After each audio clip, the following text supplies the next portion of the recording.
네, 안녕하세요. 저는 이번에 예비고1 강한 영어 수업의 첫걸음반을 맡게 된 강미나 선생님입니다.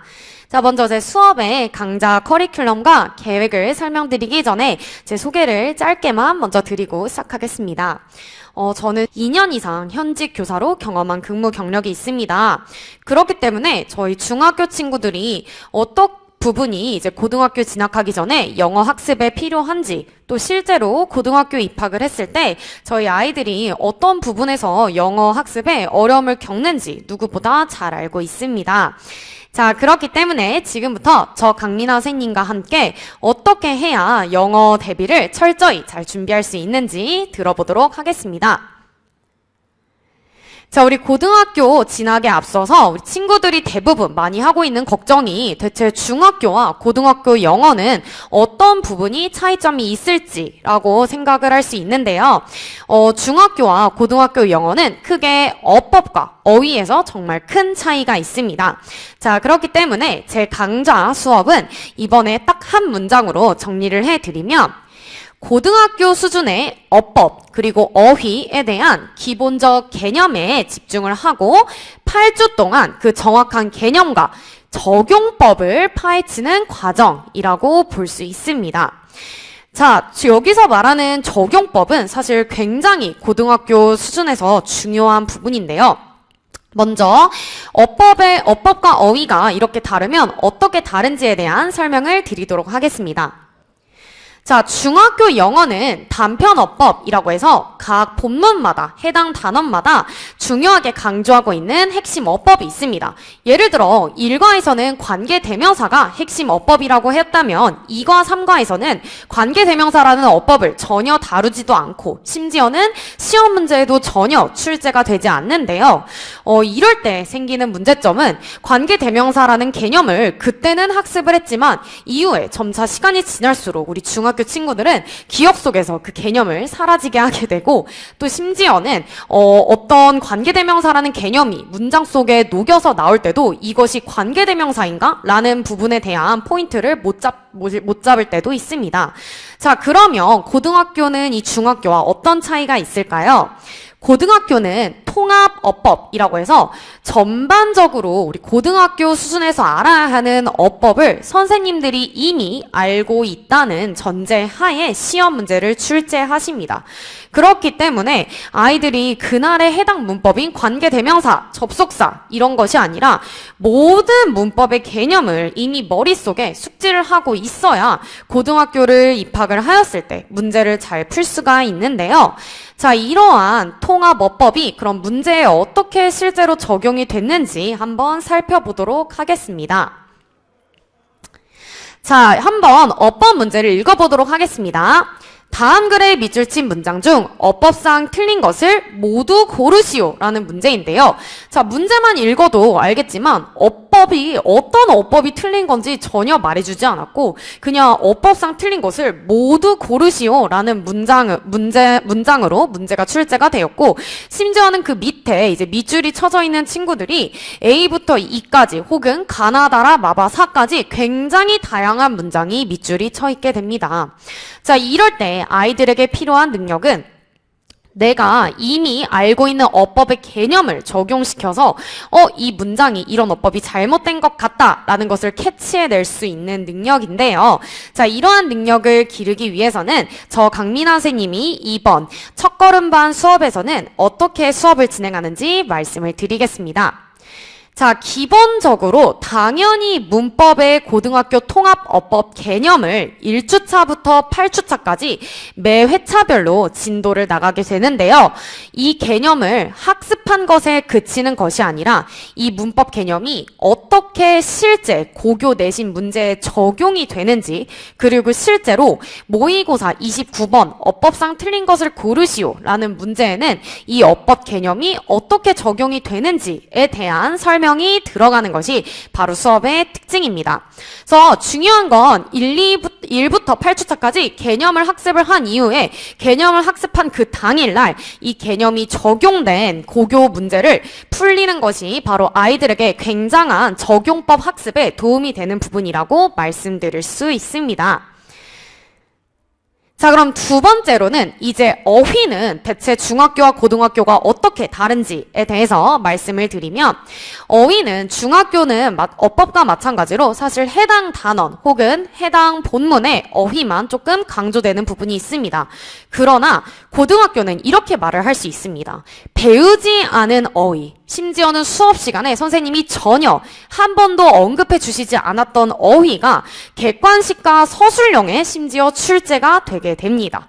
그렇기 때문에 저희 아이들에게 필요한 부분은 이미 고등학교 1학년 수준에 알 수 있는 모든 어휘를 학습을 한 이후에 고등학교 진학을 해야 아이들이 상당히 좀 유리하다라고 말씀을 드릴 수 있을 것 같은데요. 자, 일단 이 통합 어휘가 그럼 문제는 어떻게 적용돼서 나오는지 살펴보겠습니다. 자, 문제를 한번 읽어볼게요. 서답형 문제인데요. 서답형이라고 하면 서술형 문제입니다. 다음 글을 아래와 같이 요약을 하고자 한다. A와 B에 들어갈 말을 가장 적절한 것을 다음 글에서 찾아 정확히 한 단어로 영어로 쓰시오 라는 것이 바로 문제입니다. 자, 이 문제를 풀 때 아이들에게 필요한 능력은 그럼 과연 무엇일까요? 먼저 첫 번째로는 지문을 읽고 핵심 어휘가 무엇인지 파악하는 능력이 중요합니다. 아, 이 어휘가 이 지문에서 핵심 어휘구나. 이 지문이 핵심 주제 어휘구나. 라는 거를 파악하는 능력이 중요한데요.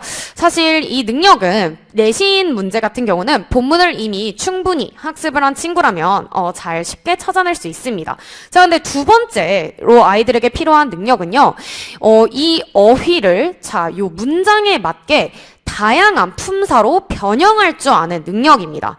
자, 중학교 친구들은 어휘 학습이라고 하면 대부분 단어를 그냥 암기하고 영어를 보고 한국어 뜻을 내가 말을 할 수가 있다면 나는 이 어휘를 안다 라고 생각을 하는 경우가 대부분이고, 실제 단어 테스트를 볼 때도 되게 쉽게 단기적으로 그런 단기 어휘 학습량에 대해서 좀 치중해서 공부를 할 수 있다고 말씀드릴 수 있는데요. 고등학교는 그것은 어휘 학습이 아닙니다. 고등학교의 어휘 학습은 이 단어를 읽고 이 단어를 사용해서 품사를 바꿔서 아니면 혹은 유의어 반의어를 다 파악을 해서 어떤 해당 문장 속에 내가 이 어휘를 적용시킬 수 있냐, 이것이 바로 고등학교 어휘 학습의 핵심입니다. 자, 그렇기 때문에 저 강민아 선생님은 이번 맛보기 첫걸음 수업에서는 해당 어휘를 8주차에 자체 교재, 고1 수준 통합 어휘에 자체 교재를 제작을 해서 아이들에게 1주차부터 8주차까지 상당히 고등학교 수준의 어휘를 학습을 시킨 이후에 그 어휘를 단순히 암기하고 테스트 보고에 그치는 것이 아니라 그 어휘를 해당 문장이나 아니면 고교 내신 문제 혹은 모의고사에 어휘가 어떻게 적용이 돼서 나오는지를 충분히 가르치고 실제 그 배운 어휘가 적용된 문제를 그날 바로 아이들에게 풀리게 됩니다. 자, 그렇게 될 때 우리 아이들에게 가장 느낄 수 있는 큰 장점은 단기 기억의 어휘의 학습이 아니라 그 어휘를 학습을 하고 내가 적용을 해봤기 때문에 장기 기억으로 어휘의 학습을 시킬 수 있다고 말씀드릴 수 있습니다. 자, 그러면 우리 친구들은 선생님, 고등학교는 독해랑 듣기도 있지 않나요? 라고 말을 할 수가 있는데요. 맞습니다. 우리 듣기도 무려 모의고사에서는 사실 18문항이나 차지를 하고 있는 부분이고, 실제 듣기는 고등학교 고교 내신에도 출제가 되는 학교가 있고, 대부분의 고등학교에서는 듣기를 영어 수행평가의 일종으로 보게 됩니다. 자, 그렇기 때문에 우리 듣기를 절대 도외시할 수가 없는데요. 그렇기 때문에 선생님 수업에서는 매 회차마다 모의고사 듣기를 포함한 모의고사를 풀리고, 아이들이 듣기를 틀렸을 경우에 그 틀린 어휘에 대해서 1:1 클리닉을 통해 개별 학습을 진행시킬 예정입니다. 자, 그러면 독해는 사실 유형별로 전략적으로 벌써 첫걸음 수업에서 분석을 한다고 말씀드리긴 어렵겠지만, 우리 아이들이 중학교 친구들은 모의고사가 대체 뭐야? 모의고사가 뭐 어떻게 되는 건데? 이렇게 의문을 많이 가지고 있기 때문에 모의고사가 어떠한 유형들이 있는지, 또 독해를 풀 때는 어떻게 풀 수 있는 것인지, 이런 식으로 첫걸음 단계로 독해 수업을 진행을 하게 됩니다. 그래서 아이들이 비교적 모의고사라는 그런 상당히 좀 거부감이 드는 그런 단어에 좀 한 발짝 쉽게 다가가고 마음이 열릴 수 있게 하는 수업이라고 말씀드릴 수 있습니다. 자, 그럼 지금부터는 저의 이제 첫걸음반 수업을 수강한 이후에 3학년 고등학교 진학 전에, 3월 고등학교 진학 전에 어떻게 영어 공부 과정이 진행되는지 로드맵을 말씀드리겠습니다. 먼저 첫 번째는 강한 영어 첫걸음반에선 어법과 어휘의 개념을 학습하고 그 개념을 적용하는 적용법을 학습하는 수업입니다. 자, 이후에 이제 1월부터 2월이 됐을 때는 강한 영어 완성반이라고 해서 이미 첫걸음반에 개념을 숙지를 했다면 그 개념을 조금 더 완성하는 수업이라고 말씀드릴 수 있는데요. 독해 같은 경우에도 맛보기를 했다면 이제 완성반 때는 겨울방학 윈터, 정규반 때는 훨씬 더 심층적으로 독해 유형을 분석하고 아이들이 독해 수업을 진행한다고 생각하시면 좋겠습니다. 자, 이후에 이제 3월에는 각각 배정된 고등학교에 입학을 하게 되면 천천히 각 학교의 트렌드를 분석해서 내신을 준비한다고 볼 수 있습니다. 자, 마지막으로 그럼 저 강민아 선생님의 수업의 가장 큰 특징은 무엇인가? 총 3가지로 말씀을 드릴 수 있는데요. 먼저 첫 번째는 개념을 알고 나서 그것을 적용하는 수업을 위주로 한다는 점입니다. 아이들은 어휘나 어법 모두 개념을 숙지하는 것까지는 중학교 때 이미 훈련이 되었기 때문에 사실 단편적인 문제를 푸는 것은 쉽게 할 수 있습니다. 그러나 고등학교에서는 이 어휘를 다양하게 변형해서 혹은 어법을 개념이 아닌 이미 적용된 문장에서 시험 문제가 나오기 때문에 그 적용법을 훈련시키는 것이 바로 제 수업의 첫 번째 특징이고요. 다음 두 번째는 저는 좀 영한 에너지로 저희 중학교 예비 고1 친구들에게 좀 더 친밀하게 다가갈 수 있는 선생님, 그리고 또 그러한 수업 환경을 조성하는 것이 특징입니다.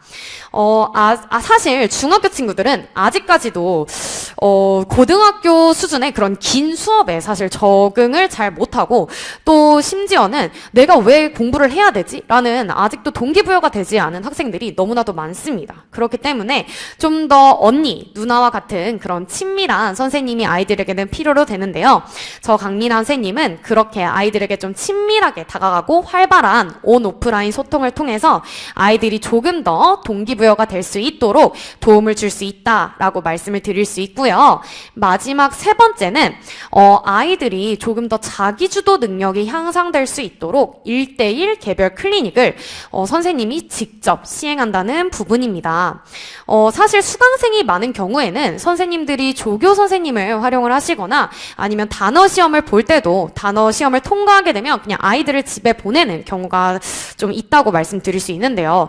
사실 저는 아이들이 좀 한 명 한 명 모두 공부를 왜 해야 되는지, 또 고등학교 때 자기주도가 되지 않으면 사실 공부량 때문에 좀 난항을 겪는 아이들이 있기 때문에 그런 부분을 1대1 개별 클리닉 또 1대1 상담을 모든 아이들을 다 매 회차마다 진행한다고 말씀드릴 수 있습니다.